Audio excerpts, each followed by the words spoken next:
Boja, good morning sa inyong lahat.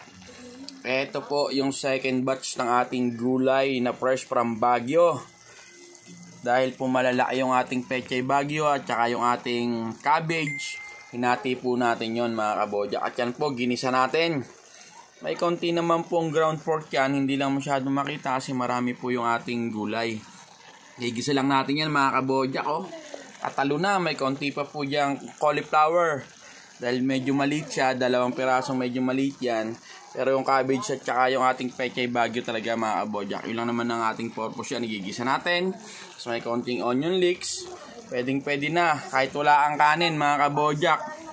Gulay lang. Papapakin mo lang yan. Solve ka na dyan. Yeah, thank you. Thank you Lord. Thank you. Eto na mga kabojak. Mga ka-FB Reels. Mga ka-idolo. Mga kaibigan. Yung ating finished product ng ating ginisang gulay na galing sa Baguio. Thank you very much. Thank you for watching. God bless us all.